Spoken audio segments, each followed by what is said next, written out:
Yo, what up, guys? It's your boy Polo Cuts SD. Welcome back to Ace of Fates Off the Clipper podcast, episode 22.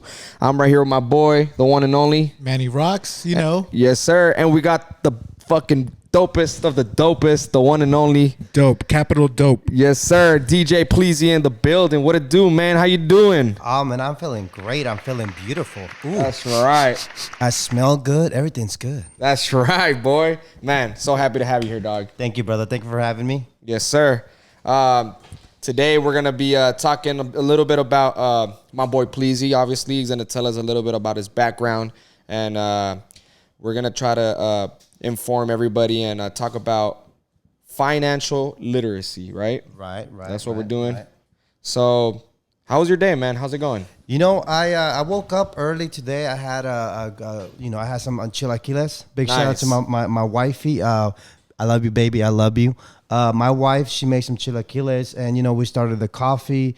And I work from home. I make money. I'm at home all day, every day, pretty much. So I got the beautiful daughter, my beautiful daughter, America. I named her America because I just became a citizen about a month and a half ago. Thank you. Yeah, Congrats. we'll get into a little bit into that, but I had a great time so far today. It's a beautiful day. I love San Diego. Everything's good. Nice. I love San Diego too, bro. San Diego's the city where everybody wishes they could be at, but some people just run away from it because they get scared, Right. Financial reasons. I'm too broke to stay, too broke to leave. Like I'm stuck right here. Yeah, fuck. That's how I think. I'm the same way. I mean, I'm comfortable, but also like I couldn't just make the jump to leave because it's hard, man. I don't know how these people. I've lived other places. One spot, Vegas. Yeah. I thought I was gonna have like the time of my life. I moved when I was 21 and. You just coming back. I came right back. I don't know. I don't know if I could. I don't know if I could do Vegas, bro. Just because of when I'm there, it's just 3 days, and I'm like, fuck, I want to go back home already. Yeah, I was there for 3 months. Yeah. So imagine like your vacation. Yeah. 3 days, you're over it. I was there for 3 months, and that was like an everyday thing for me. Yeah, I don't know. One of my boys just moved out there, bro, and he's been there for almost a year, and I don't know how he could do it, but he stays traveling all the time, so that's cool, man. What up, PLEAZY? For the people that are watching us on our YouTube channel, Ace of Fates Barbershop YouTube channel, we got Off the Clipper. Who is PLEAZY? Albert, where does PLEAZY come from? How does he, get to where he's at now? I've been DJing for about 17 years now. I got 17 years on my belt. Music has been my first love ever since, I started as a bedroom DJ, actually. I was a bedroom DJ. I had my turntables, literally my first set of turntables when I was like 13, 14 years old. Nice. And so, I was just minding my own business, but you know how your parents are. My mom was telling her amigas, oh, my son is a DJ. So, her friends, one of her best friends was in the living room.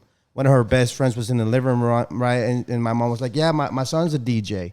And she came to my bedroom. She knocked on my door, and she goes, "Excuse me, mijo. Can you DJ for my daughter's birthday party coming up in 2 weeks?" And I was like, "Oh no, ma'am, no. I'm not like a DJ, like a party DJ. I'm a bedroom DJ.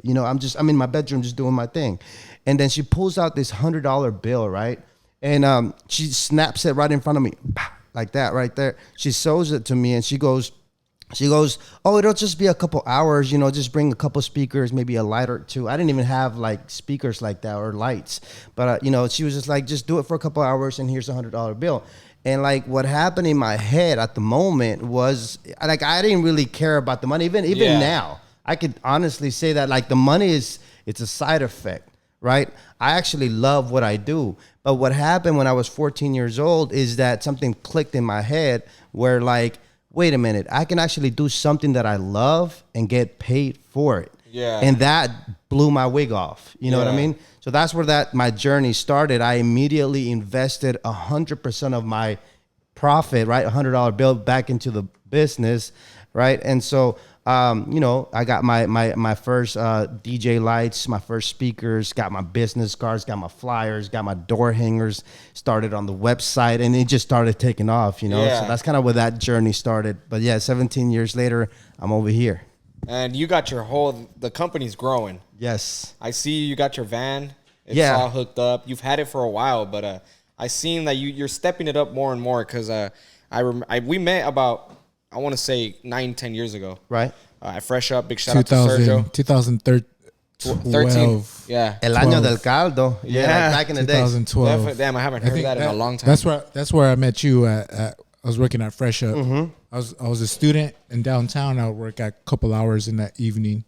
And on Saturdays, I remember you'd be there DJing. Yep. Yeah. I have a clear memory of that. You would always set up in the back corner, DJ for us and the customers, and we loved it. You know, it puts you in a whole different vibe, bro. Like, is people that love cutting hair, they do it passionately, but having a DJ, bro, is so important because it just gets you in the zone, you know? Right. That's what would happen to me. Every time you would come in and you would be DJing, you know, how you would always talk.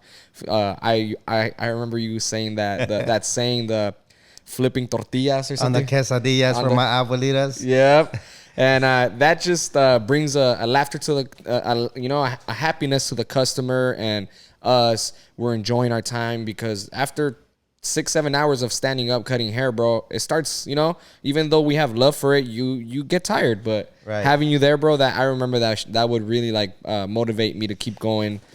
You know, it was just that we would wait for that Saturday because DJ PLEAZY was coming, and that's dope. Thank you, man. That anxiety that I would have, like, oh, we're gonna have the DJ here. I would tell my customers, like, hey, man, if you want to come in on a Saturday, we're gonna have a DJ in here, and they were like, oh yeah, I bet. I'm not gonna go on Friday, then I'm gonna go Saturday. That shit was just dope for me, bro. I fucking really appreciate all that, dude. We gotta give a big shout out to my brother Sergio, man. At Fresh Up, you know, that's big shout out to my boy Sergio. You know, that was dope. Yeah, he's the one that like kind of threw it out there, and I'm like, all right, let's do it, because I'm always like about like doing something different. Yeah. And when he said we need a DJ inside the barber shop, I'm like, I'm pretty sure it's been done before. I didn't really research into it, but I was like, you know what? Let's go. Let's do it. Yeah. And the energy was nice. We started building, like the people were enjoying it. Yeah, no, definitely. Mm-hmm. And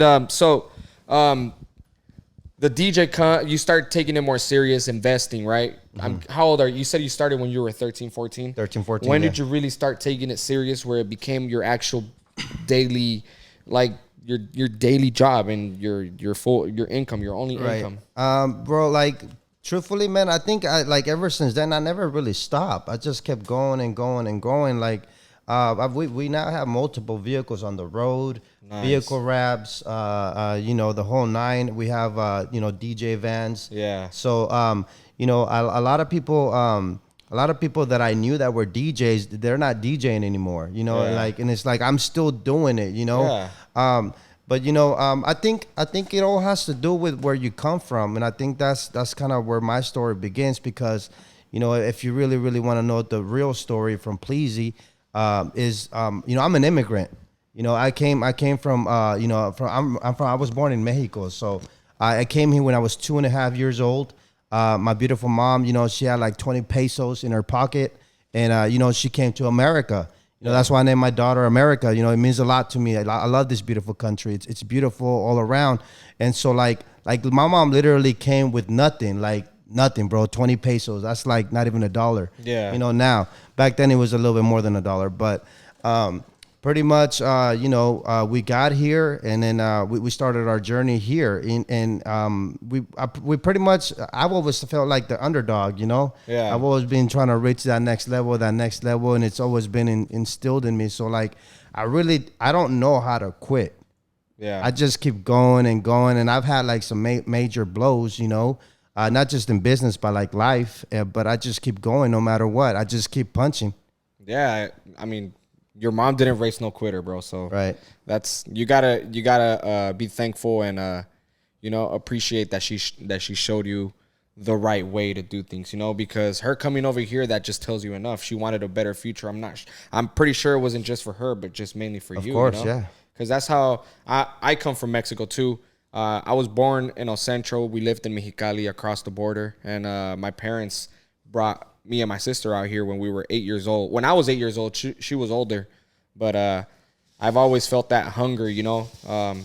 We were talking about this a couple episodes back. We were talking about how I have a lot of lazy friends that were born here. They were raised here, you know, and I noticed that a lot of my my friends, people that I know that come from Mexico, their drive is different. It's just you can't compare to anything, you know. You're anything hungry. else. Yeah, they're hungry, bro.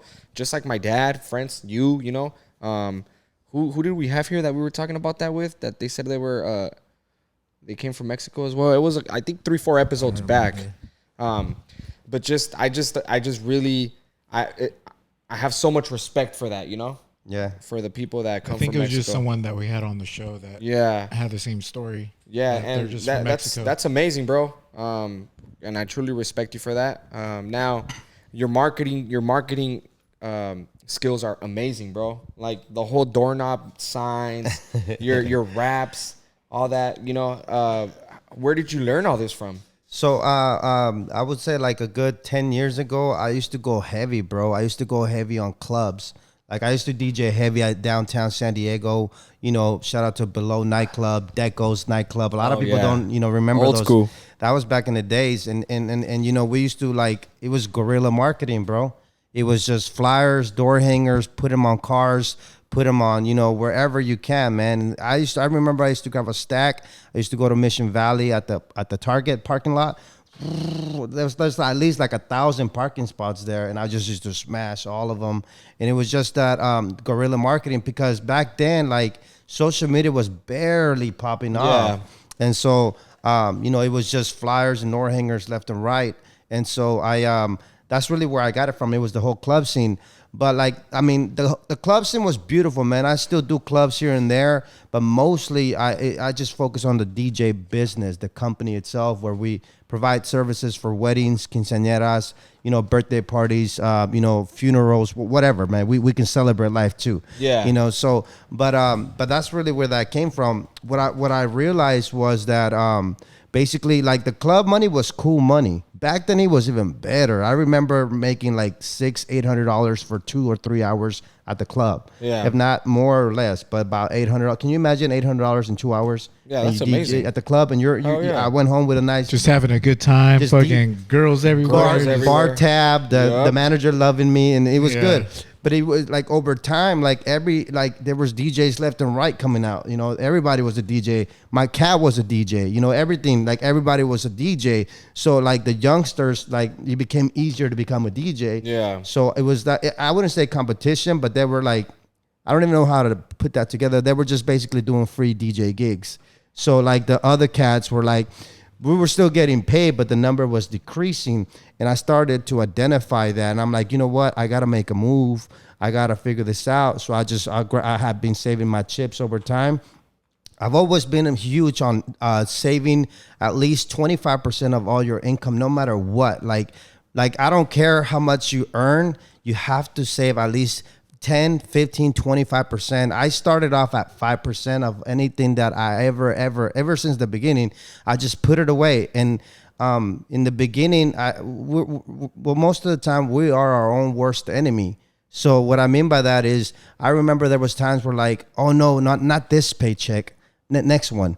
And then, you know, before you know it, you're like 6 months in and you haven't really saved. So I put it on it's automatic. Yeah. Like, I don't even think about it. As money comes into my check-ins accounts, it gets distributed amongst other accounts. I don't even think about it. Because if I get involved, I might not save that paycheck. Yeah. So immediately after that, I was like, wait a minute, you know what? I had a nice lump sum of savings, and I decided to invest 100% in my DJ business. I literally purchased vehicles. I did commercials. Did you see my commercial? Yes, I did. I did Facebook ads, and that commercial went crazy on Facebook. That's the one where you're like running, like skipping, Dun, dun, right? dun, dun, dun. Yeah. Need a DJ? Make the Right? call. Make the call. Yeah. That's I seen tight. that. Yeah, bro. That's Have you just seen it? amazing. No, I haven't seen it. No. We gotta show it to him. We gotta show it to him. I'm pretty sure I've showed it to you. If you watch it, you'll probably be like, oh yeah, because I'm always all about showing my people everything that other people around us or friends are doing. You know, he knows. Even him, he's always like, "What's that?" I didn't even know that was pleasing. Oh really? He showed it to me. It was so like So professional. Yeah. You're like, that's me. I know that guy. Yeah. Is he a celebrity or what? He's on TV. And you stepped it up big time, dog, because I started noticing out of nowhere you started doing the whole like the weddings, you started doing the quinceañeras, but then you started doing like the live you started putting like making your stories with you with the mic, and then you're at the quinceañera interviewing the bride and you know, bro, that you're right. I'm glad that you've noticed it, because I had to figure out a way to differentiate myself. I'm pretty sure you guys have run into that predicament, because I mean, there's barbers, there's DJs, thousands of them, like a lot of them, right? Yeah. So how do you there's camera crews, there's sound men, and like how do you differentiate yourself? Like your boy, the vendor you were talking about, what was his name again? And Tweezy. Man, that dude is cool, man. I like the videos you showed me, and so like you have to figure out how to differentiate yourself. And I was like, man, like how do I get I didn't even know what this was called, bro. This is called a mic flag. You know, like I just watch the. I don't own a TV anymore. I haven't owned a TV in 5 years, but you know that's a different conversation. But when I used to watch the news, I used to watch the Reporter and CNN, ABC, whatever the logo was, and I'm like, that's dope. And I'm like, well, I could just do that. And I bought the mic flag. Big shout out to micflags.com. So I literally just trying to figure out how to differentiate myself. And I was like, you know what? I'm just gonna do it live on Instagram, because live wasn't huge back then. Yeah. It right now it's like a big thing. Yeah. But like 3, 4, 5 years ago, it wasn't a big deal. So I literally went live and I grabbed the microphone, and it looked like I was like, people were literally watching, like, damn, this guy's interviewing the quinceañera, the bride and the groom. How are you guys doing today? You guys having a great time? Yeah, man, it's crazy. The DJ, bro. And it was just marketing, man. Yeah, that's cool, because like, at a party, like, it makes them feel even that much special. Yes. Oh yeah, like, oh, spotlight on me. Yeah, like I'm getting interviewed. Like, oh, like this is tight. Oh yeah, like, hey, what's up? Shout out. Yeah, and I mean, like you said, at the same time, it's something that wasn't new or something that people weren't doing as much. I mean, I still haven't seen anybody do that, bro. I've never seen a DJ do that before. That's it. And I feel like it's like it gives them a break, bro, because they're in the party. He pulls them out of the party a little bit, and then they get to chill out a little bit. They feel more important, and that's fucking amazing, bro. Like the way you're doing things, how you're growing, all that shit, bro. Thinking outside the box. I want that shit to rub onto me, bro, because that shit is fucking amazing. I love to see the people that are doing great, still be around. You're fucking humble. Man. You're doing great things, and you're fucking humble. You remain solid. I went through a couple really like tough blows, man. And not a lot of people know this about me, but when I was 30 years old, I'm 34 right now. When I was 30 years old, it's Modelo time. Hold on. Yes, sir. Modelo time. Salud. Oh, Dan is okay. Cervecita time. Okay. Cool. Salud. Yeah, I needed something to drink right before my next story. I like the way that you said that, humble. I've always been humble since day one, man. But like, I think when I was 30, bro, I don't know about you guys, man. Everybody's different, man. But like, I was going through like a spiritual awakening, bro. I was going through a trip. I when I hit 30, I was like, boom, like something hit me, bro. Something hit me, and I was like, wait, I'm actually getting old. Like, we're still young, 30, 34, 35, 40, 40 something. You're still young. Once you hit like 55, 60, 65, you're not necessarily old, but you're not young. Yeah. And so I had like an epiphany, bro. I woke up. I'm like, wait. I'm actually getting old. This is real. I'm going to die. Like, bro, I had like this, like, not anxiety. I'm almost dead. Like I got to get shit done. Yeah, that part. And so I was just like, anxiety for sure, bro. I was like, oh damn, like, and I was looking at my savings, and I was doing pretty good. I'm like, I had some cheese and whatnot, but We got pregnant. My girlfriend at the time, my wife now, Alondra, I love you, baby. So we got pregnant with our little son, a little boy, my son Isaiah.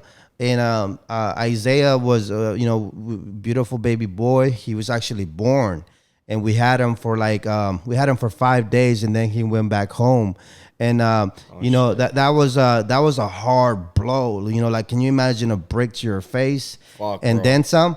And so I went through that, and I was always humble, but that really humbled me. I was like, dang, usually parents, we want to, children want to bury their parents, not the other way around, And so when I went through that, I was like, man, I was kind of lost in the sauce for a little bit. I'm like, man, I was like, never did I ever, even to this day, not 1 second did I, look up to God, because I'm a strong believer of our Father.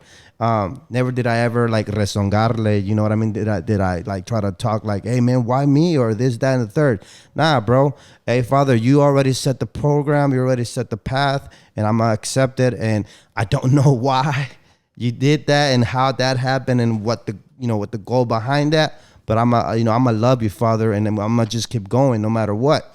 And so it's funny because that's kind of where my credit journey started. Just to kind of switch off of that moment. I went to a bank because I was ready to purchase a brand new vehicle. I don't know about you guys, but I was raised with cash everything. Yes. Cash everything. I remember my grandma, my tias, they were like, oh, you better not mess with them credit cards. You better not mess with that credit. We were programmed. We were raised, don't mess with credit, pay cash.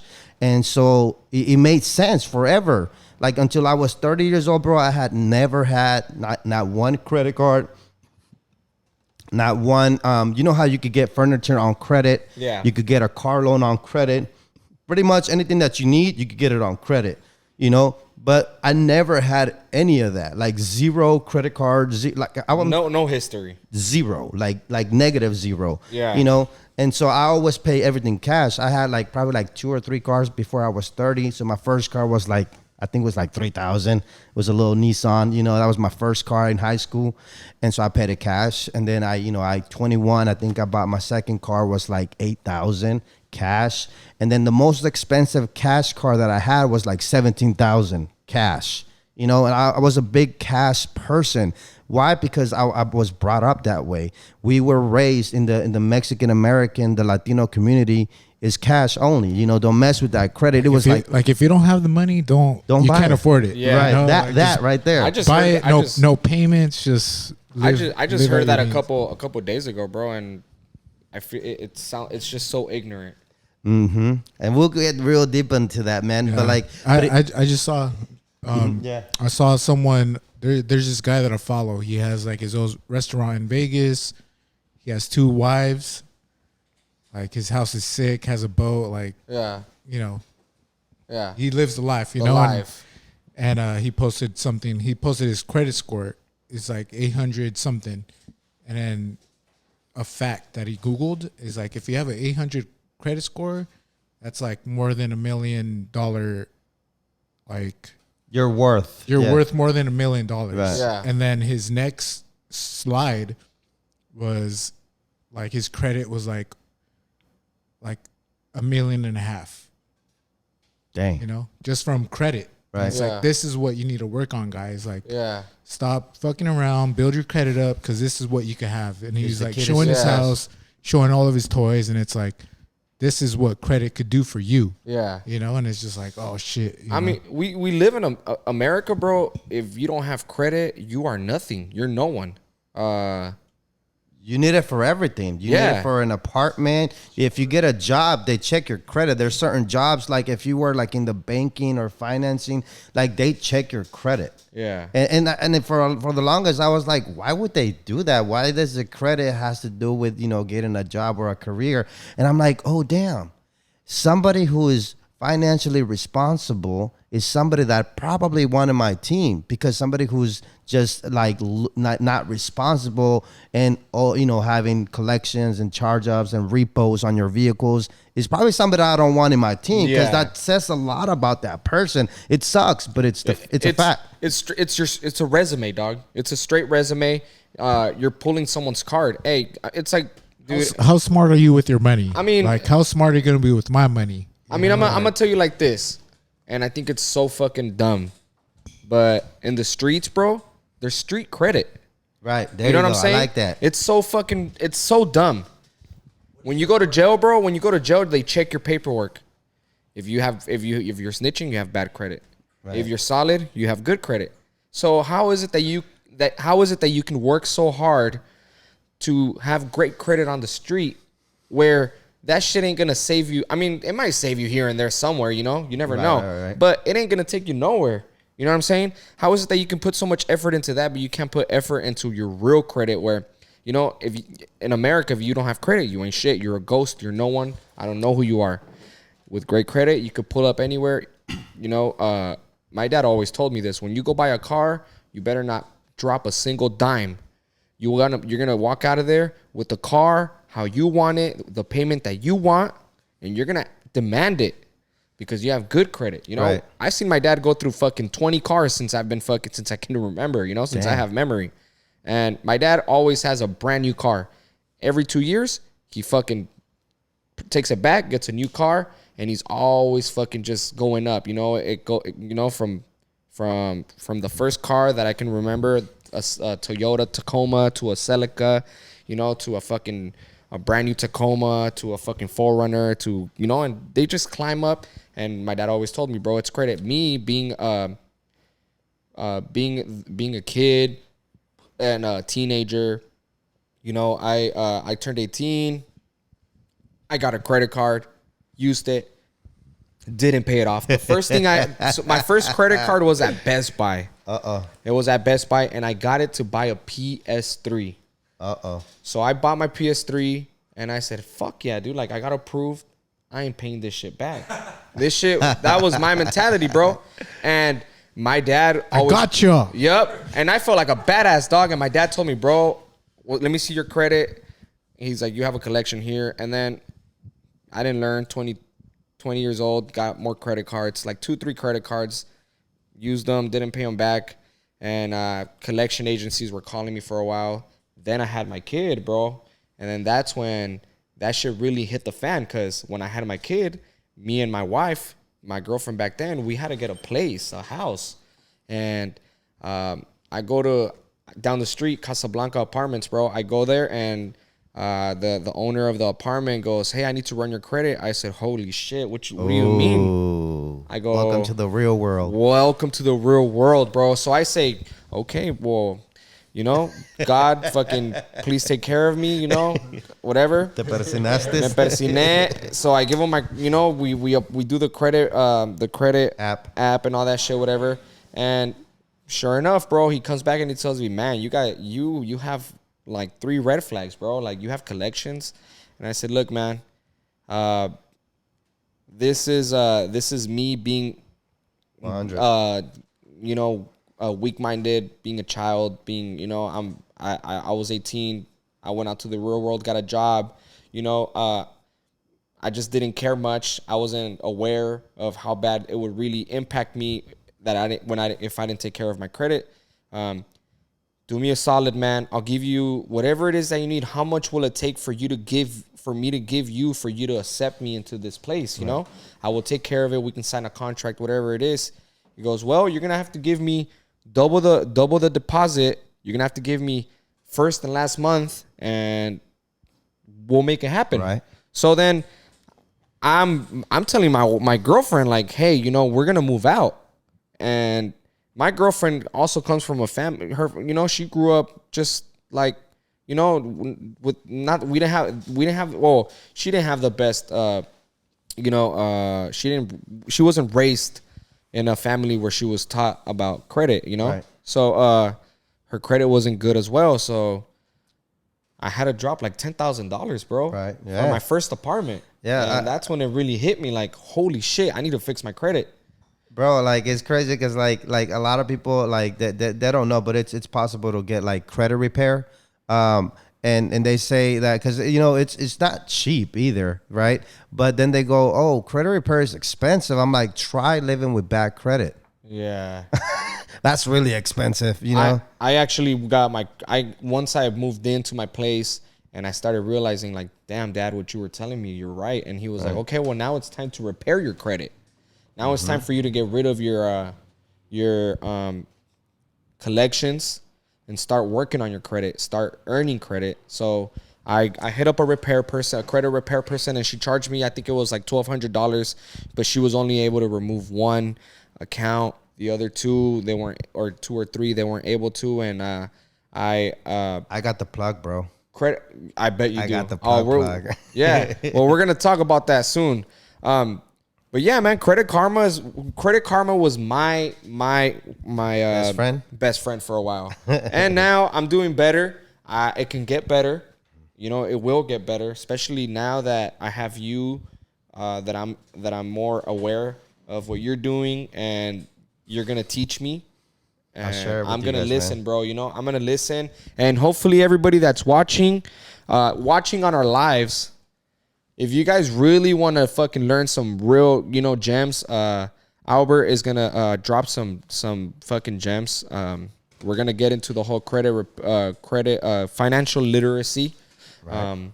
This is a time for you guys to really turn off your TV, turn off your whatever it is that you're doing, put down TikTok, and for the first time, or Instagram's going to pay off, so tell us a little bit about, start off with whatever it is that you need to start off with credit, bro. Yeah, so I think it's important to talk about how my journey started with credit, man. Let's do it. Because, like, you don't need credit until you need credit. Yeah. And once you get there, it's actually too late, because credit is not something that you can go and like, all right, well, I need the credit right now. No, credit is something that you like plant a seed and you sow over time, and then you're ready to buy the house, purchase the vehicle, get the credit card, because you're in position, right? But I didn't know that. I learned about credit because I needed credit. We'll go to that story. How my journey with credit started was like this. I was 30 years old, right? My beautiful wife was pregnant with our little boy Isaiah, right? And so I was like, look, babe, we got a beautiful baby on the way. And like, I've always paid cash for cars, but it's a baby. And I want my baby to have like nice. And I want like the whole like security with the airbags and the whole like, like it has to be like a nice vehicle, it has to be safe, sure. Right? And it was, so I ended up trying to get a Chevrolet Impala, beautiful. I got it outside. Right, a black on everything. I really enjoy that vehicle. I don't know why, but I'm all about American vehicles. I don't know why. It's just this thing that I got going on. I love America, and so I'm thinking, okay, babe, well, I'm gonna go to the bank, because one thing, if you guys are paying attention right now, one thing you never want to do, and I hope you guys take notes, is go to a dealership when you're trying to purchase a vehicle. Right? Because you should never go straight to the dealership to purchase a vehicle. You should always go into a bank or a credit union, get pre-approved with the check, and then go to the bank, go to the dealership. Why? Because when you go to a dealership, they're gonna run your credit, aka they're gonna check your credit, and then they're gonna they shotgun your credit to different lenders, and that's okay. But what the wrong part is, you get what's called a hard inquiry. Inquiry, right? A hard inquiry is not necessarily terrible. It's basically companies looking at your credit score, your credit report, and they look at it and they go, okay, yeah, we'll give it to you, or no, we're not going to give it to you. But every time they pull your credit score decreases. So let's just say your credit score is 700. That's pretty nice, right? A 700, they look at it, now you're at 695. And when they shoot your credit, they shoot it to like 15 companies, and they're all trying to hustle to see which one's gonna give you the deal. So they're making money of it, but your credit score is getting like is sinking down the drain, right? Now, if it's being sent to 15 companies, does each company affect your credit, Or is it just that one time? No, it's 15 inquiries. Oh shit. So it's bad, bro. Like people don't know that. You should never go straight to a dealership and ask for a car loan because they're gonna shoot your credit score. You need to go to a bank, preferably the one that you bank with, because banks are huge on relationships. And if you already have a bank account, a checkings, a savings, multiple credit cards with that bank, they're gonna give you the car. I mean, especially if you have good credit, right? So, anyways, I knew that part at 30 years old because I had some people that were kind of in the credit world. And so, anyways, right? I told my wife now, my girlfriend then, I was like, look, babe, I'm trying to get this car. We got the baby on the way. I want something nice. And so I went straight to the bank, right? And I'm a cash man. I'm a cash man all the way, right? And so basically, I told the banker, I set up an appointment, don't ever go just, go cold turkey. Set up an appointment if you're serious about it. You sit with a banker and they analyze your situation and they tell you what it is. And the guy goes, hey, Albert, so have you ever had any credit cards? What's your credit score? What's bro, at that time, it was a foreign language. I was like, what do you mean? What do you mean credit score? Obviously, I didn't tell him. I was like, yeah, my credit score is good. Yeah, we're good. Everything's good, And I told him, you know what, sir? I've never had a credit card. I'm 30 years old. I've never had a credit card, never had furniture on credit. I've never had a car loan. I've never had a mortgage. I've never, anything that has to do with credit, zero. Because we were, like I said, I was raised, my parents raised me with, don't mess with that credit. And like I said, it made sense. Why would you spend money that's not yours to buy things that you probably don't need to try to impress others, right? Like, why would you do that? So in my head, it made a lot of sense, right? But then the guy was like, he literally didn't believe me. He goes, you're 30 years old, you live in America, and you've never had a credit card. I'm like, no, bro, nah, I've never had a credit card. I pay everything cash. And the guy, he didn't believe me. He goes, all right, give me your social. We'll run your, because they run the numbers. And they run my credit or whatever. And the guy was like, fool, like his face was like white. He was like, damn, you've never had any credit cards. You literally never had a car loan. You've never had nothing. I'm like, I told you, bro. And then he said it so fancy. It still hits me to this day. He said, well, we have to apologize, sir, but we cannot determine whether or not you can handle debt. That's what he said. So I'm not eligible to give you this car loan. And I said, bro, I got heated, like not heated at him, but heated at myself, right? Because I'm like, really? Man, I'm a good dude. I'll pay up. I'm good. My word is good. My credit, credit is short for credibility, right? Like in the street, in the hood, you have credibility, right? Oh, he's good, bro. He gonna pay you back. He's good. You know what I mean? But in the professional world, in the business world, in the bank world, that's credit. That make your word is good. So the guy told me, well, we cannot verify whether or not you can handle debt. So I apologize, I can't do that. And bro, I got heated, and so I kind of took it personal, not at the dude, but I myself. And I was like, I puffed up my chest a little bit. And I'm like, look, sir, I want you to look at the screen because he's the banker. He can see my checkings and savings account. I'm like, look, sir, I want you to run all the numbers. I literally told him, I pointed out the screen. I said, I want you to run the numbers, and I want you to tell me how much is in the savings and the checkings right now. And he felt it. He was like, oh, all right, sir, hold on. And this guy's going to kill me right now. What's going on? Right? And he runs the number. And like, bro, when I was 30, I had like $68,000 cash, right? 68K. And I felt like I was the king of the world. At 30 years old, 68, almost 70K cash, bro. And because I'm a cash person. Right? Cash. And I told them, look, sir, we could forget about this credit thing, and I could just go get that car cash right now. It was a $30,000 car. I just go get it cash. I don't need this credit thing. Yeah. And then he goes, I understand, Albert, but I can't give you the car loan. I'm like, all right, sir, have a good day. So I walked outside, bro. I was at the Chase Bank, bro. And I sat in my car. I sat in my DJ van. I had the DJ van at the time. I sat in my DJ van and I sat in the parking lot at Chase Bank for 2 hours, bro.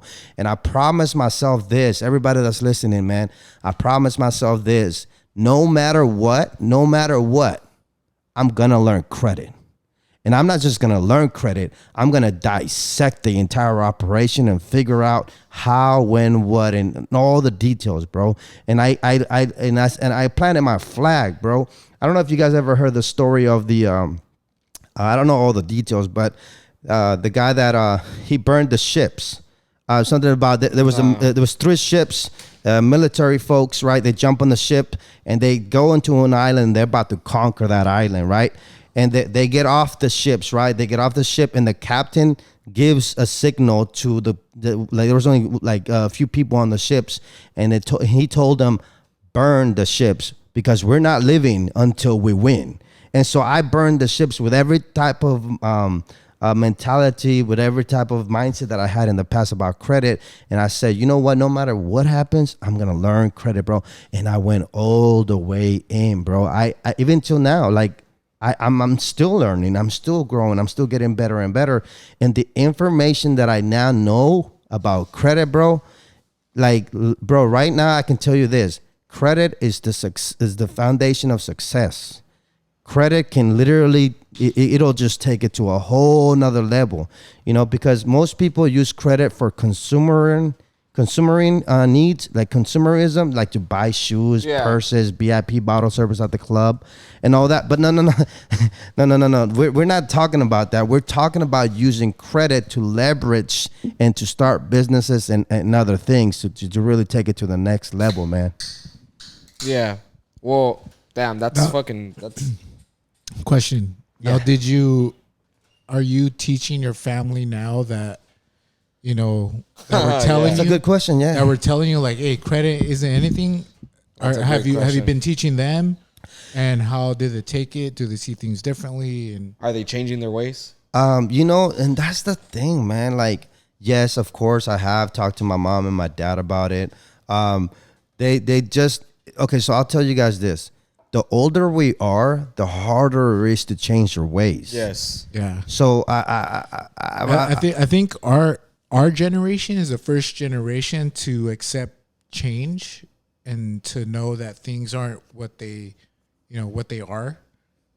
Our parents, you know, my parents, you guys' parents, they're stuck in their ways. You know, they're locked in. We're more open about things. You know, I think, you know, it's the truth. Yeah. Yeah. That's for sure. With like my mom, she's more like that. My dad is the type of person that will he'll try new things. You know, he's more adventurous. Like, all right, he'll get more open minded. Definitely. Like, hey, let's try this out. Yeah. Let's see if it works. If not, then I'm not gonna do it. Oh again. yeah, he tries to stay in the loop. You know, always. So that's why my dad's the one that the one that told my family, like, hey, we need to work on our credit. And so basically that's kind of where my journey of credit started. And I was like, man, well, what do I gotta do, bro? I didn't know nothing about credit. Where I didn't know nothing about credit. Where I literally didn't I didn't even know that I didn't need credit repair. I didn't know because. Okay, so I didn't know this. I was just like, well, what do I do to fix this? Well, let me get credit repair. So you need a credit repair even though you didn't have But see, bro, I didn't even know that I didn't need credit repair because I had what I know now. It's called a ghost file. Yeah. My credit report was like there was just nothing. So is it true what they say that no credit is good credit?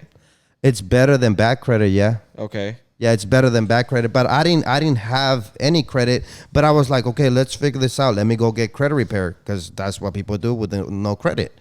So I went over there and I Googled, and this company came up and they charged me $800 to do credit repair. Right, I didn't have any credit, and so they came back and said, hey, your account looks good, everything looks right. I'm like, all right, thanks, man, appreciate it. So you paid $800. $800 on the spot. I have a good day. Like 2 or 3 weeks later, they said, hey, you now have a credit score. I think they brought it to a 680. I don't know what they did. I didn't have anything, but they brought it to the 680. I'm like, all right, thanks. And so but I didn't. Now that I know what I know I shouldn't have made that move because I just had a ghost file. Because if you're 18 years old, you literally have nothing. All you have to do is begin to build credit.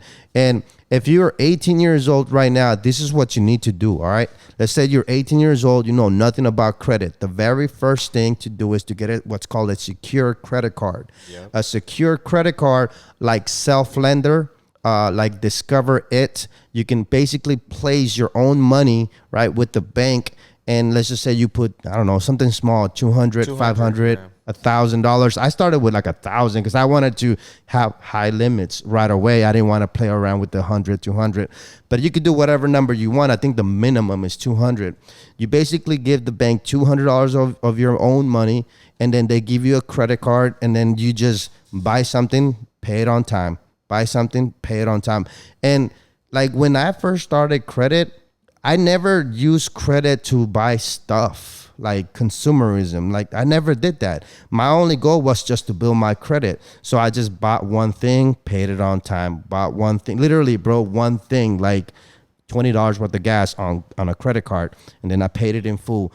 Like all my credit cards, I have 17 credit cards right now. Yeah, right. I've seen that. I have actually 18 credit cards, right? My limits are extremely high. I have $10,000, $15,000, $20,000 credit cards because the banks have trusted me so much that the limits are really, really high.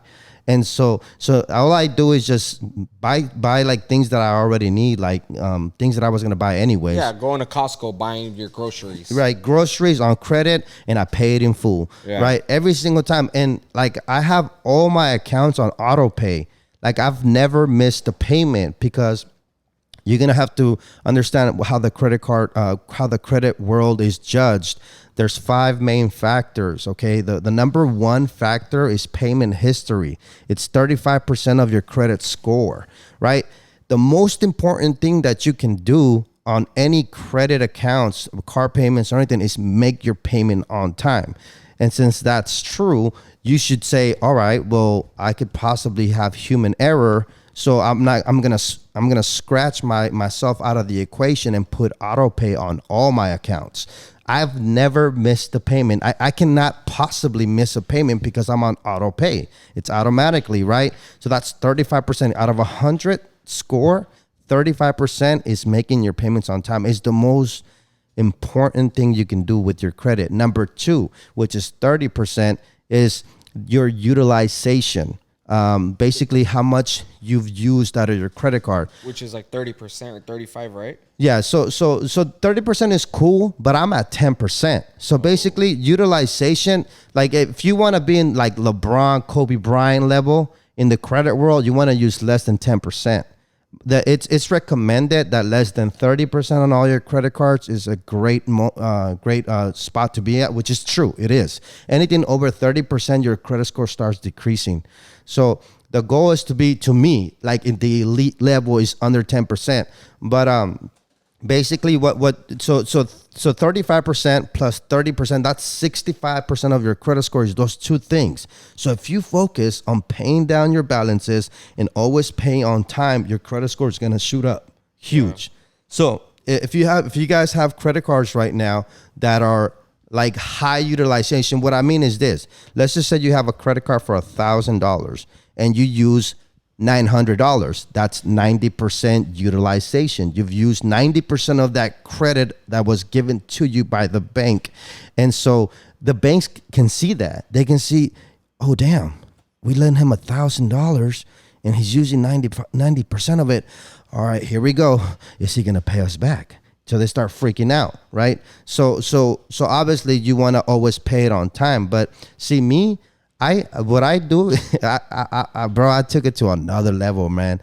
I literally max out the 1,000% on the credit card, but I know I have the funds. So I use it not like stupidly. No, I use it on things that I was gonna buy anyways: gas, food, mortgage. I put everything on credit. Like weren't you gonna pay that from your checking account anyways? Yeah. With your debit card anyways? Yeah. So you might as well put it on credit and get the points and get the rewards. Yep. Bro, I get free flights, free hotels, free, because I'm getting cash back rewards on all those purchases that I was gonna pay for anyhow. Like, I haven't used a debit card, like literally a debit card, like in 5 years. Like, why would you use a debit card when a credit card is giving you money back every single purchase? 1%, 2%, 3%, 4%. I've had some cards that are 5%. So I'm getting cash back left and right, and I'm building and building. And at the end of the year, I have $1,000, $2,000, and I'm getting free flights, free hotels, free food. I mean, the Centurion Lounge at airports. I mean, I get to eat for free at the airport because I have a specific credit card that allows you to do that. Yeah. You know, so like you could really take it to another level. And so when I understood that, I'm like, wait a minute, this is crazy. And this is I'm just talking about personal credit. When you understand business credit, bro, this whole thing goes to another level. Like I could really just go deep, but basically, bro, 30% is utilization, 35% is paying on time, 10% is new credit, and then of course you do have the inquiries part too. But basically, right now where I'm at, bro, I'm at a whole different level right now. Like, there's levels to this, just like there's levels with everything. Like, I know people right now, man, that have like $50,000-$100,000 credit cards. And so do you guys know about the 0% interest credit cards? No, I don't. No. Okay, so people basically they use 0%. Like, I'm pretty sure you guys get Is that when Yeah, they it's tell you like when is you- that when they it's tell you like like, when oh, you you open have it 8 up. months 0% interest rate? that part. Yeah. Okay. Yeah. I know about that. So basically, they try to incentivize you to get this credit card. It's 0% interest for like 18 months. Yeah. For like 6 months, for like 12 months. Bro, I eat all those credit cards up. Why? Because you mean to tell me that I could get a $10,000, $15,000, $20,000 credit card and use that money to fund my business, right? To do whatever I want with those funds, right? And then I have 18 months to pay it back. That's extremely, extremely powerful, because I just borrowed 20 grand at 0% interest, aka I don't have to pay the bank a penny as long as I pay it back within those 18 months. Yeah. And so my goal is, so what I'm doing now, like I don't know if you see the hat, the Turo Bros hat. Yeah. Like, I purchase vehicles. Oh, I purchase shit. vehicles on credit, and I don't pay a penny. And I just put the cars on Turo, and I'm making money on Turo, bro. I'm making like $3,000 to $5,000 automatically every single month on Turo because of my credit, bro. Me and Manny were just talking about fucking Turo not too long ago, and that's fucking genius. Turo is crazy, bro. Turo right now is crazy. That's like a whole different conversation. And so personal credit cards are small, medium limits, like 5,000. Like, if you have a $5,000 card yet? Not yet. A credit card? Yeah. No, not What's yet. the biggest limit you have? Me? 1,000? It's $2,000. $2,000? $2,000 credit card. 1,200? 12,000. 12,000. Okay, cool, nice. So like in the personal world, the max is like 15, 20, like 20 grand, the max, if you have like awesome credit and you've had credit for a long time, right? Like, I have $15,000 personal credit cards, right? Multiple $10,000 ones, right? But the real game is business credit. Like, personal credit is cool, bro, but like business credit is a whole different ballpark, because that's where I'm at right now. It took me a while to get in position, but I pretty much I have 18 credit cards right now. They're all in position, and so the next move is having an LLC, a limited liability company. Right, you set a limited liability company, bro, and the banks will give you like $25,000, $30,000 credit cards. So right now, I'm literally, bro, it's crazy. I'm in position right now. It took me a while to get in position, but right now I'm about to get like almost $250,000 worth of credit, right? And I have over 18 to 22 months to pay that back. So I use that money to literally buy cars or buy, like, my next move is Airbnb. So I'll pay the first month's rent, furnish the place, and then rent it out every single month, bro. And I'm making $2,000 to $3,000 a month. Like right now, I'm part of the Turo Bros crew, and so right now we have 15 vehicles on Turo. A total of 15 cars, bro, and each car is averaging like $1,500 to $2,200 every single month.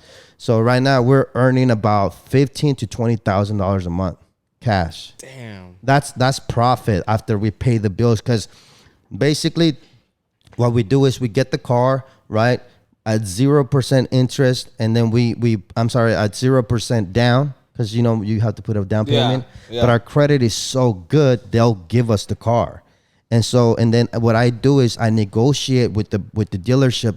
Bro, I'm really good at this part. I sit there, bro, and I'll sit there all day. I build relationships with different dealerships, and what I'll do is I'll go ahead and negotiate my first payment 90 days out. So for like 3 months, I'm renting the vehicle, bro, and I already made almost, like, in 3 months I could make anywhere from $3,000 to $6,000. Yeah. And my first payment is not even up yet. Damn. That's fucking insane. That's insane, dog. That's insane. I'm mind blown right now. Yeah, like, me too. I'm like sitting back, just like soaking up game right now. Just like what are we doing, bro? And you guys think, like, bro, I know people right now, bro, that are over $1 million in credit. So basically, bro, like, okay, so I was raised with this, bro. I was raised with this, and it was weird because it's all programming, bro. We got programmed, and I love my mom and I love my dad, because all they thought about was like, debt is no good, like debt is bad, debt is no good, and I get that part, I get that, but the real gem, bro, is called, like, Google this, structured debt. Most extremely wealthy people figure out how to structure their debt where you are making money from it. Because if I buy a car and I rent the car out, and the car is making me $1,500 a month, but the car payment is $300 plus the insurance is another $100, or let's just say $500. Yeah. Let's just say it's $500 for me to get this car every single month, and I'm making $1,500, $1,700. I grab that money, pay the car, and the rest I put in my pocket. Yeah. Times 15, 17 vehicles, that's like 15, 20 grand a month. Yeah. So wealthy people buy assets, right? They don't buy liabilities, right? They buy things that can put money in your pocket. Yeah. And they set it up where, like, okay, well, I'm going to buy this house, I'm going to go put people in it, and I'm going to charge them rent or the mortgage, right? Yeah. So the rent is $3,000 for this 3-bedroom house, but they'll pay the $1,500 mortgage plus insurance and everything else that goes with it, and they pocket the rest. Yeah. And they do that again and again and again and again.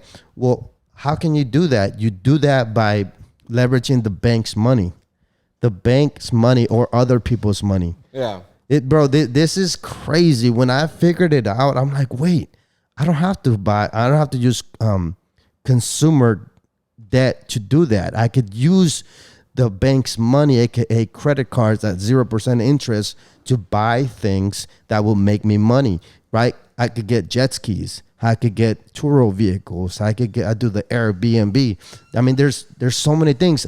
I invested, bro. I used a $20,000 credit card for a show that my boy he had, like, this major artist perform, right? I'm like, I want to be the main investor, so I put $20,000. Boom. The show made almost $48,000. I got my 20, and then I paid the credit card back, and in less than 1 month, I pay them back. I have 18 months. Yeah. And I'm doing it again because I still have 18 months at 0% interest. You want to take advantage of as much as you can of all the months that you have. Again and again and again. That's fucking insane. Where bro. people fuck up is, you're smart with your money, right? Right, because, we didn't grow up with that much, so we had to be smart with it. But, most people, they get a credit card, they buy, like you said earlier, shoes, purses, Consumer. clothes. Unnecessary shit, consumer stuff. And it's like, that's not not the way you're making- supposed to use credit. You're supposed to use that to level up. That's you know what fucking I'm crazy. saying? But people, like you said, they get the credit to get the shoes, the clothes, to impress people Purses, that, yeah. Don't give a fuck about them, Right. And so what do you have to say about, about that you know. So I mean, look, man, everybody and anybody that's watching this podcast with my brother Polo, man. But like, look, please don't use credit cards to buy things that don't put money in your pocket. If you're doing that, you could cut the show right now, like literally cut it and run away, right? Because you should not be using credit cards to buy things that are not going to put money in your pocket, aka assets, right? Assets put money in your pockets. Liabilities take money out of your pocket. For the longest, a vehicle was considered a liability. Ask anybody. Yeah, you got to pay for gas, oil changes, car insurance, the tires, wear and tear. It's literally pulling money out of your pocket. But if you have what's called Turo, Google Turo right now, trust me, you'll thank me later. You can literally go to a dealership, buy a $30,000 car on credit, zero down, right? Push the first payment of 90 days out. Let's just say the car payment is $400. Let's just say your car insurance, because you have good credit and you have a clean driving record, right? My insurance is less than $100 a month on a brand new vehicle, like every single car, right? Most people is like 200 or 180 or 250. So I could literally get this car, and this car is making me $1,700, $2,000 a month, right? I can then get $500 out of that money, pay the car loan and the insurance and everything else, and then I pocket the rest. That's just one car. 2, 3, 4, 5. And I mean, there's literally no limit, right? It's up to you. And so like now I'm at the point where like we're cash flowing the income where I don't even need credit. Like now I'm using the profits to buy the next car and the next car. And then it's just getting bigger and bigger. But you're still putting it on credit regardless, right? Right. Because I'm a big believer of this. Like most of your cash, brothers, most of your cash should be invested in long-term investments, like stocks, properties, like real estate. Like you have to do that's long-term. But credit needs to be, because I have credit working and my cash credit. Both are working. They're both working. So that's like the big So you got to know where to put your money and then where to use credit. Exactly. Yep. Yep. That's insane. I'm for real. Like right now, I'm thinking to myself like, I'm like checking myself. What exactly? What I'm listening. Doing? I'm listening to you, but I'm over here like, because I'm fucking up. You know what's one thing that really amazed me, was when we spoke on the phone when I invited you to the podcast. You told me, you know what? I'm teaching credit in a hood way so that the people in the hood could understand me. I've heard and read a lot of things about credit, but sometimes I get lost, and I big words, and I don't and I can't seem my brain doesn't process it right. But the way you're telling me right now, I'm checking myself. Like bro. it's I'm simple. Like, what the fuck, bro? Like I think it's because it has a lot to do with like when we go somewhere, like they're like super. Not to say that you're not professional, right. But they hold themselves like up here. Yeah. So it's kind of hard for us to relate to them because they're so high. And you feel like, I feel like I've never been. I feel like I've never been there. But coming from someone like you, where it's like we're people, we're brothers, we're people. Family. It's like okay, like it makes sense. I trust you. Exactly. Like I believe in you. I understand what you're saying. Whereas if you go to like an office, they're gonna use words that you don't know, try to sound super smart, and you're like, what? You feel lost, right? From what you saying now, and then what Polo's saying is like, you say it in a way where people understand, normal people, right? English, and sometimes when I've gone to the bank, right, and they tell me things, or when I speak to people that are up there and shit, and they tell me. Us Mexican, or me, and I know for sure, like Mexicans, they're not up there because they work for us. We seem to not trust what the people above us are telling us. Sometimes we always think they're trying to scam us, they're trying to get us, Right. But you telling me, oh my God, this shit just makes me feel so like, okay, you know what? Tomorrow I'm gonna get on my shit because I believe you. Right. I trust you. I trust you as a friend. You're our people, Right. And I'm telling you right now, I'm gonna get on it a lot more than let's do I've it. been because this shit's amazing. bro. Yeah, like recently, like I totaled my car, and I used the money that they paid me out from to pay off all my loan? debt. Oh, okay. I'm debt free right now. No payments. This is the right time for you to start. No collections. It's I'm trying to build my credit up now. And let's keep it 100 because I feel like we need to be transparent, man. And is there a risk involved? Hell yeah, there is, man. Now check this out, man. What isn't there risk in life? I mean, like getting married was a risk, right? Yep. Having children is a risk. Starting a business, multiple businesses is a risk. Everything is a risk. Look, man, everybody watching this, man, check this out. Everything in life is a risk, right? Like, life is so risky, none of us is getting out of this alive, right? That's how risky it is. Like, we're all gonna, you know what I'm saying? Like, right? But what we're doing with this is we're making educated decisions as much as possible, identifying the risk and then making a move. Like bro, like I feel like I was telling you, man, like I went through that, like, those blows with life, and I went into I went deep, bro. I had like a spiritual awakening, bro. I woke up, I snapped out. I'm like, cause I had to bury my own son with my own hands, bro. I saw the hole and everything.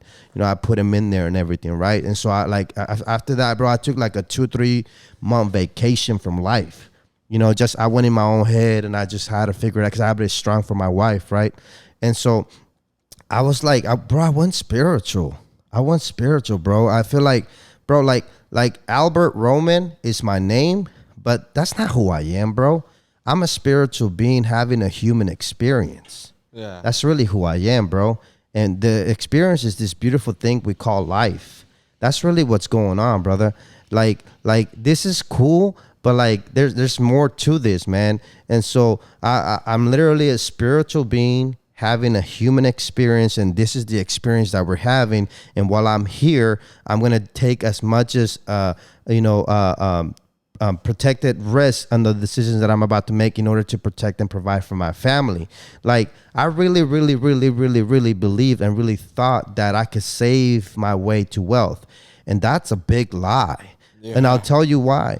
Like, you can't save your way to $1 million. It's going to take you forever. Like, that's going to take a long time. And even when you get there, by the time you get there, like, $1 million won't be that much anymore. So the wealthiest of the wealthiest, they invest their way to wealth. They don't save their way to wealth. They invest their money to constantly grow over time. And credit is literally the foundation of success, man. Like, literally, look it up, man. Credit is extremely powerful if you use it for the right ways. Bro, pretty much every company in the world, like I've done my research, man. Pretty much every company in the world has used or leveraged the bank's money, aka credit, to build their companies. Unless you're Amazon or Apple, like, everybody else use somebody else's money to scale their business. Yeah. So that's what we're doing with credit. We're using the bank's money. They're giving it to us. They trusted us. Yeah. And then I'm paying them 2% every single month just to keep the credit account open. And it's crazy, bro. Like, right now, I just got like my LLC because I have multiple LLCs, but I got another one so that I'm in position because you can literally start a business with your personal credit, and then you get business credit. Bro, business credit is huge. Like, okay, so when you use a credit, number one gem, when you use a credit card on a personal account, your utilization gets beat up because you're using it, right? In credit, in the business credit world, you don't. Your utilization doesn't show. And then the debt doesn't show on your personal. So I could literally have like $1 million worth of debt that I've used from the bank on a business, and it doesn't show on my personal credit, which is extremely powerful because my personal credit score profile is strong. Yeah. Like, it's extremely strong. Like, I mean, it's a lot of stuff. Do you have to get an LLC for that to happen? Or do you just have to have a business account? You have to get an LLC. You have to register to the state, get the LLC. and then have like I bro, last week I literally, it's crazy, bro. Every single day, Monday through Friday, I went through Bank of America, Navy Federal, U.S. Bank. I went to Chase. I love Chase. Chase is number one. Trust me. You'll thank me later. I went through I went to different business banks and opened business checking accounts and savings accounts, bro. And I just put money in there, and I just built a relationship. And in about 3 months, I put like $5,000 on each account, right? And in about 3 months, I'm gonna knock on the door and apply for business credit cards, bro. The amounts, the limits that you get on a business credit card are nowhere near on a personal account. If you have a $5,000, $10,000 credit card personally, that's a pretty decent amount. Yeah. That's nothing comparing the business world. Like the first credit card that I got approved for was $30,000, and that's low on a business account. Yeah. Like, can you imagine I get 6 of those? Yeah. That's over $100,000 cash. Like, how long is it gonna take you to save $100,000? Like 3, 4, 5, 6, 7, 8 years, 10 years.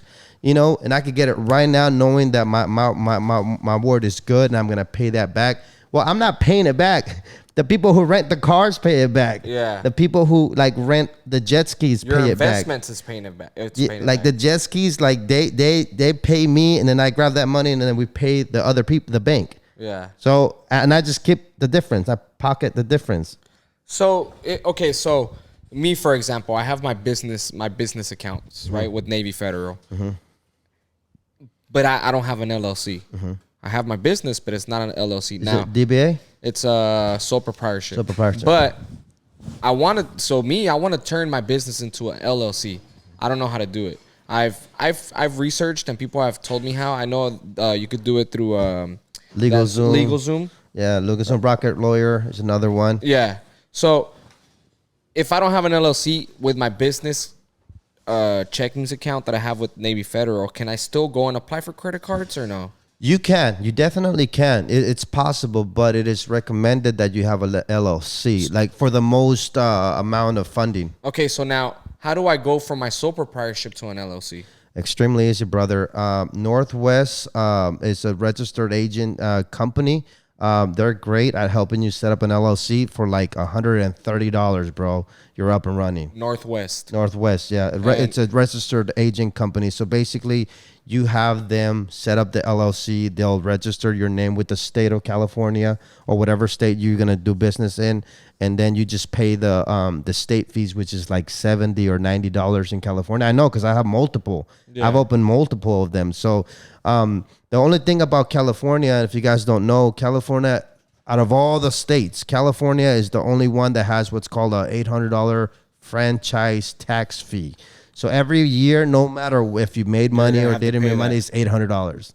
So, okay. but for right now, because we're all going through what's going on in the world, the fee is waived for the first year. Oh, nice. I used to pay that in the beginning, but they actually gave me one for free, so you don't have to pay $800 for 1 year. But other than that, you will. But you can. I just found this out. You can literally register an LLC in a neighboring state like Nevada, whose fees are like $70, and there is no tax fee. And you could register over there and still have a business in California. It's crazy, bro. There's levels to this. Oh shit! So me having a business here, I can register it over there, and that's crazy. That's amazing, bro. Yeah. I've learned so much in this fucking hour and 12 minutes that we've been here, bro. It's insane. So what's next? Man, I could be here all night. Yeah, just keep talking, bro. Keep talking. So Northwest is the way to go for me right now. Yeah, Northwest, man. I'll make sure to send you a text. I'll send you some info. I'm looking it up. As soon as we step out of here and I go home, I'm looking it up and I will do it. Yeah, it's so easy, bro. A caveman can do it. Like, it's crazy. And I was just like you, bro. Like, I was like, man, this is crazy. LLCs, limited liability, sole proprietorship, doing DBAs. This is all like a whole different language. Yeah. But when you like get into it and it's like, wait, this is just fancy words, bro. Yeah. But it's so simple. Like, it looks weird, it looks crazy, but it's simple, bro. And you know what's crazy to everybody that's watching and to Manny that's here next to me, because we have a lot of subscribers that are barbers, obviously, because we're a barber shop and all that stuff. excuse me. From what I know, you Manny, you can have an LLC right now Yes. because you're an independent worker. Contractor, yeah. You're a barber, so you can go right now and get a business license and turn it into an LLC. Right? Start Yeah. your own. So Manny's barbershop or Manny's barber, whatever. LLC. So you can go do that, and just by you doing that, you can go do what Pleazy's telling us right now and go get Business credit. So you don't necessarily have to own a business, a building. No. An LLC, bro, it's a vanilla folder with papers. Yeah. It's just paperwork. That's So- all it is. so- It's just documents. So you're just so, documents. so you can't. Nobody that's watching this, no, you guys can't tell us that it's impossible for you to do. If you have any business, man, a cleaning shoe business. Yeah. You clean shoes for a living in your garage or whatever it is. That Nanny. you're doing. You're a nanny. You walk or the dog. You walk someone's dog. You clean houses for a living. You have access to everything that Pleazy's telling us right now. Yeah. Yeah. 1099. Yeah. Independent contractor. But I mean, I have friends of mine that are barbers at a barber shop, and they have their own barber license, their business license, for their business because they're self-contractors. And you can have an Independent LLC where, contractors. like, because I know barbering most, 95% is cash payments, if Yes, not sir. 100%. Yeah. You can have an LLC when it's all cash. Like, a lot of my DJ gigs, people pay me cash. Like, Yeah. and I literally give them an invoice, and I take the cash and I put it in the bank, and it's registered. Because, like, I pay taxes. Yeah, It's all definitely. legit. Like, this Definitely. whole thing is legit all the way in and out, left and right. Because Uncle Sam's got to get paid. Definitely, because if he doesn't get paid, he's coming after you. Yeah, man. But yeah, man, this is like I said, a credit. If you guys want to find some more information, I'm on Instagram at DJ PLEAZY, PLEAZY. You can hit the link in my bio if you want to check out Turo. We just dropped a course on Turo. My brothers were the main ones. Obviously, I helped here and there, but I have an affiliate link on my on my Instagram profile. You can hit the link on my bio, and if you really want to learn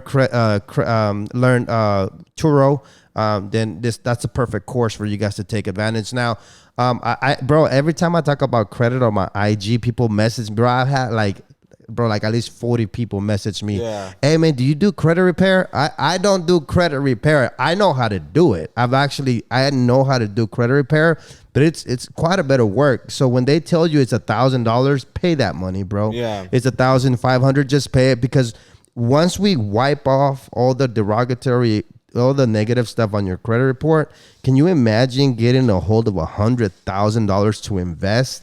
Bro, $1,000 is nothing. Yeah, hell yeah. Pay that, man. Pay the fee or whatever. And if you need somebody that does credit repair, holla at me. I know the right person. This person will wipe the whole thing off in like 90 days, right? Because it takes time. This stuff takes time. Not a year though, but it takes time. We could wipe it off, have a clean slate, and we could build your credit where you're in a position to go to business credit. Because personal credit is cool, but business credit is a whole different ball game, man. Damn, that's right. Fuck, man, you've been dropping nothing but crazy information. I am thankful that I invited you here. Thank you. It's been an honor that you've been here, bro. I'm pretty sure everybody in the room, he's your homie, so I'm pretty sure he's very My brother, lucky to yeah. have you, bro. You guys probably do the same type of things or whatever. I'm very lucky to know you, bro, and to have you here. Thank you for coming. It's been an honor. Of course. Thank you for having me. We got to do this again. Yes, sir. I want everybody that's watching this episode to really, really, really get on your credit, because we want everybody to succeed. We're not, there's no hate in this circle right now. I want you guys You gotta to be smart with your money, guys. Exactly, man. Be smart with your money. Don't fuck around. Don't impress Yeah. people with shit that you don't need. Them Just- Gucci shoes ain't gonna fucking pay your bills, man. And it ain't gonna open doors. So please take care of your credit, work on your credit. And if you guys have any questions, you guys heard the man. You can find him on Instagram at DJ PLEAZY. You can find myself at Polo Cuts SD. Ace of Fates Barbershop and Tattoos. We got Manny Rocks in the building. We are very happy to have you here, and thank you guys for watching. Thank you guys for subscribing. If you haven't subscribed, make sure you do turn on your notification bells. Drop a comment, like our videos, and make sure you tell us who you want to see next, man. And once again, Pleazy, I'm very happy to have you here. It was a great time. Thanks for coming, man. Thanks for coming for real. And I want to see you back here again, big dog. Hey, bro, before we close out, I want to ask you a question. Yes, sir. How do you say chair in Spanish? See ya. That's right, boy. See ya. Later, baby. We don't want to be